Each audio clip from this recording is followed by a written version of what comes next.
Merci de votre accueil. En tout cas, moi je suis ravi au nom de la CGPME. Alors, deux mots, la CGPME, c'est le premier syndicat des petites entreprises, TPE, PME, artisans, commerçants. Vous avez vu ceux qui souffrent un peu entre les bonnets rouges, les cercueils, enfin, vous avez quelques petites choses qui apparaissent.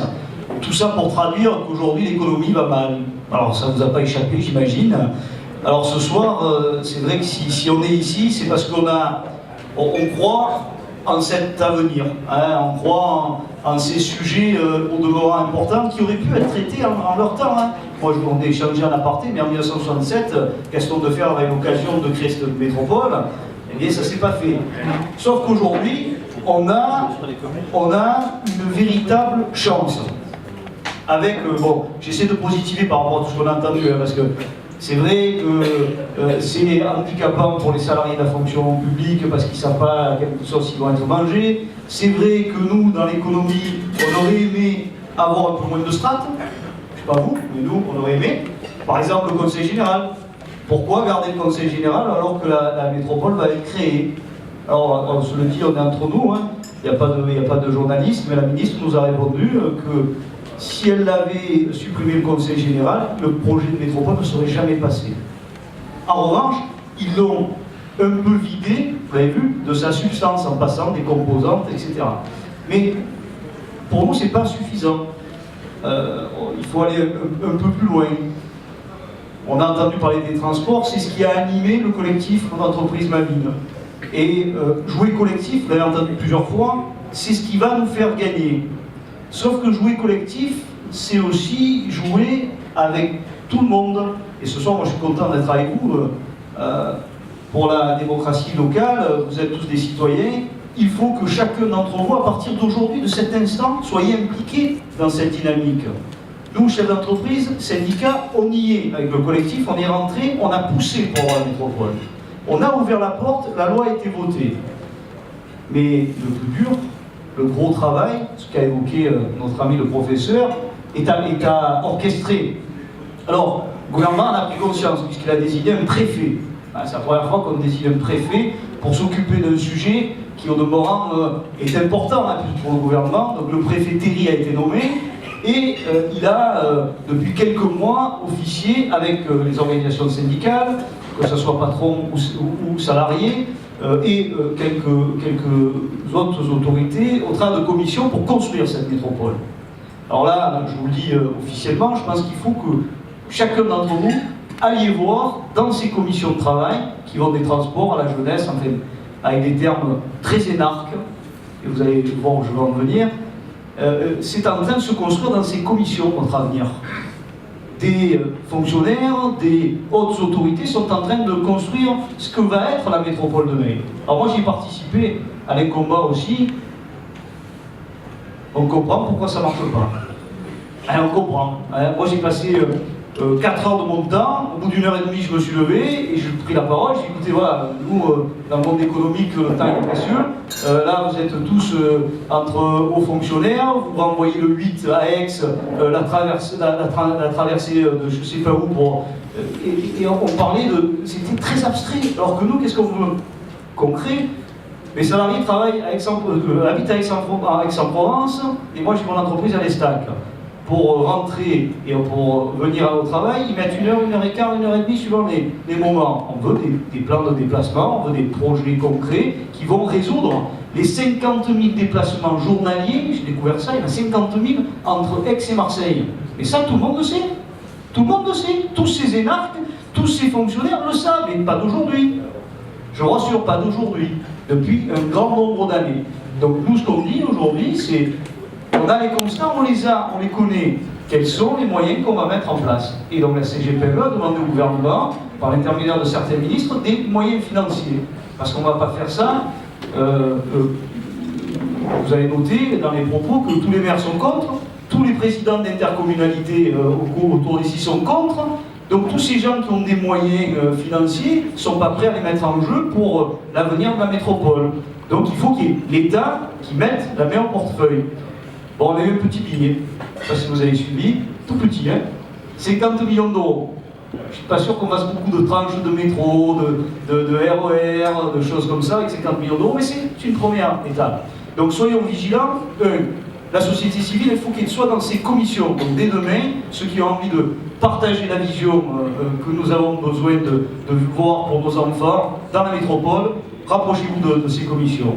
2, soyons une force de lobby pour mettre la pression sur nos élus. Alors là aussi, on est sur le territoire marseillais, mais donc la CGPME s'étend sur le département, et on va voir l'ensemble des élus pour leur dire attention, dans vos projets là, qui vont arriver pour les municipales, soyez attentifs, parce que le monde économique vous regarde, et on va donner sans doute, si vous n'allez pas dans la bonne direction pour soutenir l'économie, des consignes. Alors qu'est-ce que ça veut dire soutenir l'économie dans un projet métropolitain?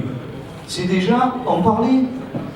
Et quand vous regardez les 6 commissions, ou 7 commissions qui ont été créées, il n'y en a pas une qui parle d'économie.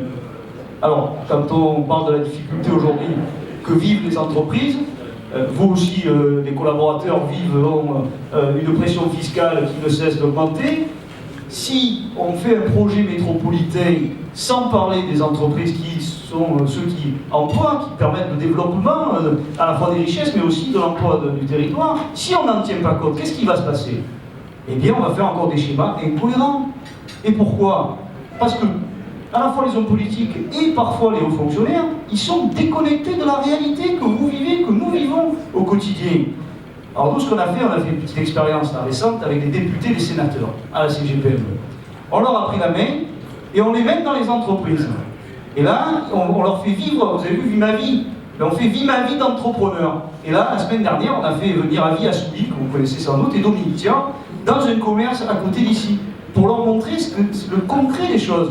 Comment un commerçant survit dans cette période difficile, pour que quand ils vont aller à Paris pour les projets de loi, dans leur esprit, ils vont commencer à se dire « Oula, si je vote cette taxe en plus, l'éco-taxe, ça fait un petit truc rigolo que vous voyez passer par là, qu'est-ce que ça va donner dans nos entreprises derrière ?» Eh bien, c'est la même chose aujourd'hui dans nos élus territoriaux qui vont être prochainement au mois de mars élus. Il faut leur faire passer ce message. Nous, le monde économique, il faut en tenir compte pour que derrière la machine reprenne. Et si le territoire il est cohérent dans le développement économique, c'est-à-dire qu'on a, par exemple, un Japonais qui vient ici, qu'on soit à Aix, soit à Marseille ou à Fos, vu du Japon, c'est notre territoire.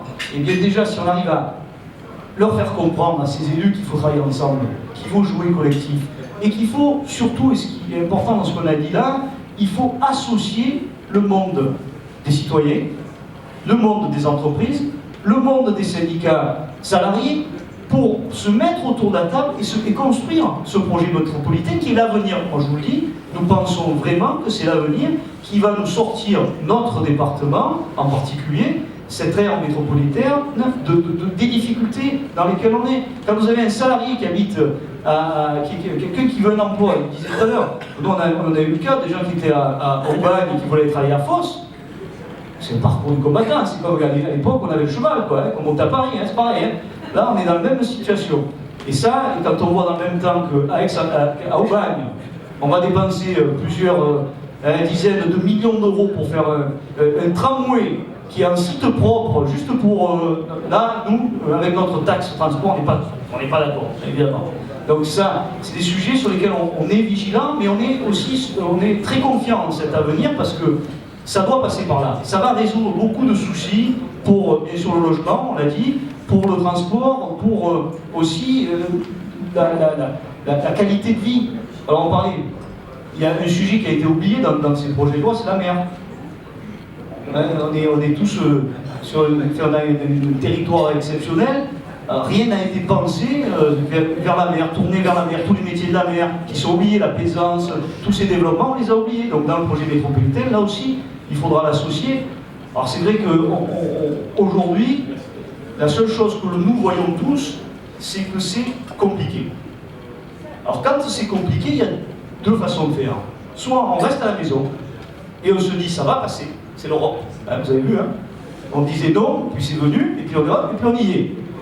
Soit on se retrousse les manches comme vous faites dans cette association, et on contribue à apporter sa vision du monde. Mais sa vision du monde auprès des hommes politiques, il y en a ici, hein, des femmes politiques, pour leur dire, oh les gars, vous voulez qu'on vote pour vous, c'est maintenant qu'il faut le faire. Hein. C'est pas après mars, parce qu'après mars, hein, les amis, une fois qu'ils sont votés, ils sont en place, moi je les connais depuis 20 ans, et voilà, on a passé, on a tourné la page. Aujourd'hui, ils sont attentifs. Aujourd'hui, ils écoutent. Aujourd'hui, ils entendent. Et aujourd'hui, ils sont prêts à prendre des engagements pour construire avec nous, avec vous, la métropole. Et s'il y a juste un message qu'ils arrivent à entendre, c'est de nous associer à cette construction métropolitaine, on va gagner.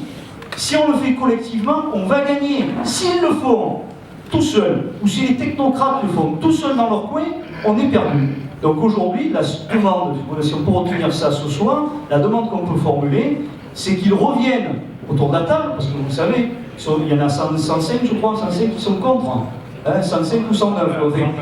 Il y en a plus de 100 qui sont contre la métropole, et donc c'est, à mon sens, sur ce sujet-là, irresponsable. Parce que c'est avec eux, c'est eux qui ont décidé, c'est eux qui vont voter. C'est eux qui, même si on a le plus beau projet du monde, si les élus ne votent pas derrière, ça ne marchera pas. Donc il faut qu'ils viennent autour de la table avec l'ensemble des partenaires pour pouvoir construire cette métropole, parce que ça sera une belle réussite si c'est un travail collectif issu d'une intelligence collective. Merci de votre attention.